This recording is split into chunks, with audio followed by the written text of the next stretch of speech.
Season 3 of ReZero has been absolutely fantastic, but here is a question. What if it's not just good? What if it's the best season so far, blowing every other season out of the water? Too bold? Maybe. But stick with me as I break down episode 4, where we explore some seriously great world building, meet the eccentric Capella, and dive deep into the most compelling arc of the season thus far, Garfield's trauma. And here's a little challenge for you. Can we get this video to 340 likes? All right, so buckle up.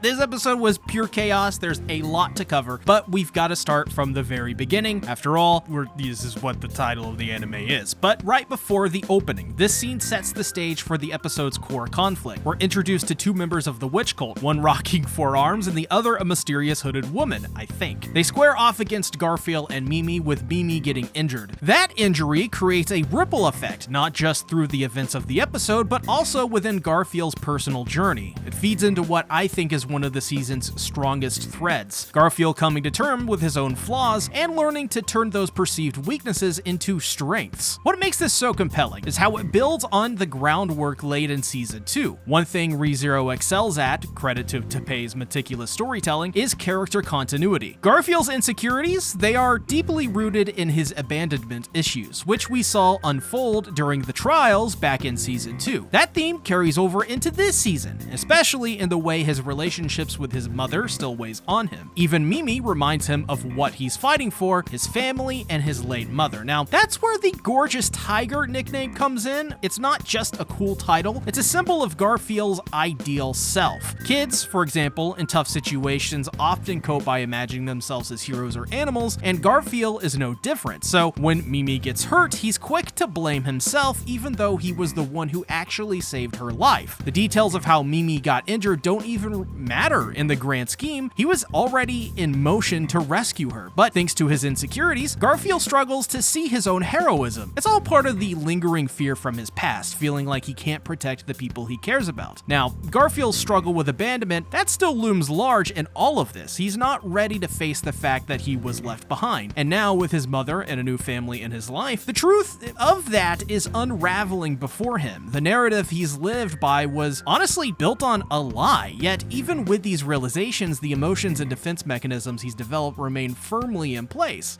That's why I think this episode uses Mimi to cleverly reflect his inner turmoil. Even when reminded that he saved her, Garfield can't accept it, because in his mind, saving her doesn't align with his identity that he's constructed. He sees himself as weak because of his abandonment. And what's different about this is how it visually ties into Elsa's reappearance this season. Elsa, to me, is the perfect symbol of Garfield's inner demons, a vampire that drains life and refuses to die. That parallels mental struggles like anxiety, trauma, and PTSD, which exhaust people emotionally and persist pretty much no matter what. Just like Elsa, depression isn't something you kill or cure. It becomes a part of who you are, because humans in a way are animals bound by primal instincts. But what makes us exceptional is our ability to rise above those instincts to forge a better path forward. So Garfield's journey is about rejecting the limitations imposed by his own past. His gorgeous tiger persona symbolizes that defiance, and that's what makes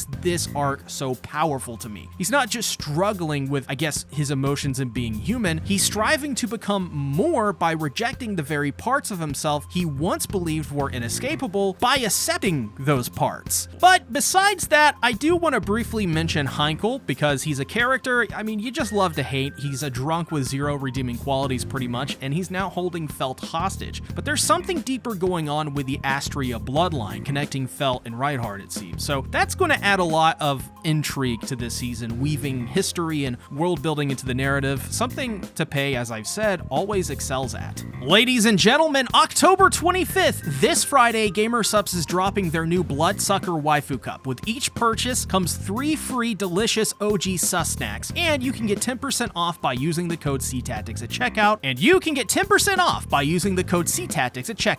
However, there's a major development simmering beneath the surface this season, and yes, I was grilling yesterday, and it's bound to have huge consequences. Capella is on the hunt for the witch's remains, but here is the kicker. They're not the remains of envy, as Subaru and I initially suspected in last week's discussion. Instead, these remains belong to another witch, and only the Council of 10 seems to know their exact location. Things get even more intriguing when Wilhelm mentions a royal figure named Emerata Lugunica, a woman renowned for both her beauty and ruthless nature. And doesn't that description sound awfully similar to Capella? Except for one glaring difference. Capella is utterly unhinged. She pops up over the Metia communication device, spouting off the wildest, most chaotic rant imaginable. I mean, she calls everyone meat scraps with the kind of energy you'd expect from someone running for a public office. Zing. Her goal? To get her hands on the witch's remains. And to make matters worse, each of the Watergate control towers is following under her influence. And honestly, I had mixed feelings about this scene. It was frustrating at first, but by the end, I had to appreciate the voice acting. I mean, it nailed Capella's manic vibe perfectly. She's meant to be annoying, grating, unsettling, and oddly enough, I found all of that funny. That's the magic, in my opinion, of blending comedy with horror. To me, both genres thrive on absurdity. Horror entertains by pushing things to extremes, while comedy turns nonsensical situations into something that makes us laugh. Capella manages to be all of that, infuriating, creepy, and darkly amusing. It's the kind of performance that you hate, but can't help but admire. It's chaotic, it's maddening, and it just works. Looking ahead, I suspect Capella's presence will be a huge role in the lore this season, and for good reason. There's a real question to be answered here. Does Capella's connection to royalty go beyond mockery? Could she actually be Emerata Lugunica, thought to have died 50 years ago? I mean, I have a feeling the story is about to dive deep into the world's history, and I love that. And on top of that, I think that the witch cult is actually planning to destroy the city at the end of the season, and here's why. According to Kiritaka, moving the witch's remains would require the actual complete destruction of the city. And to me, it seems like the witch cult not only knows this, but they're fully prepared to make it happen. My guess? They want to lift whatever spell is binding the body, and with any means possible, steal the witch's body and possibly revive it. Subaru and the others hatch a plan to confront Capella. It's essential to regain control over communication with the city and its people. On the topic of communication though, there's also a really touching moment where the group reassures Subaru that he's far from being the weak link. In fact, with him by their side, they say he represents the strength of 100 men. This just reflects how far Subaru has come. Even though he may not be the strongest physically, his influence and reputation carry serious weight now. It is also a reminder that Subaru often overlooks how special his return by death ability really is, and let's be honest, it's one of the most broken abilities in this entire series. Listen, it cancels out death and rewinds time, which makes it extremely, insanely powerful, but the group gives Subaru an important piece of advice in all of this. He must never reveal his name to Glut. This serves as a clever safeguard to prevent his identity and memories from being wiped out if Gluttony ever targets him. Well, I guess he could still wipe out his memories. The group then stumbles upon a grim scene. Pods likely containing civilians. But before they can process it, they're ambushed by the same foes who attacked Garfield and Mimi. The action here, in my opinion, delivers in a big way, especially with one character biting down on the blade of the four-armed attacker. Now, this is a prime example of what ReZero this season surprisingly is excelling at. While the action choreography may not reach the flashy heights of JJK or Don to Don, it is still impressive. Honestly, the show has far exceeded expectations when it comes to this season's action sequences. Then comes a wild twist, and it's actually kind of hilarious too. Capella makes an appearance as a dragon? Yes, a dragon. She could easily fit right into Pegasus' deck with how over the top her animated expressions are, by the way. I mean, it is surprising, honestly, considering we've never seen dragons in ReZero before, or at least I don't think so. I mean, I think there was some lore suggesting they're extinct, but hey, feel free to correct me in the comments if I'm off. Apologies if I am. But what really stood out though was Subaru's clever moves. He insults Capella just long enough for Julius to land a devastating blow to her dragon face. That whole sequence was awesome, especially with how graphic the face destruction and regeneration was. I actually can't believe they got away with that level of gore on TV. That's something you'd see out of like Evangelion. The humor doesn't stop there either. When Subaru and Krush make their way up a wind tunnel, Subaru crashes right onto his injured leg while carrying her. I mean, it is one one of those moments that both,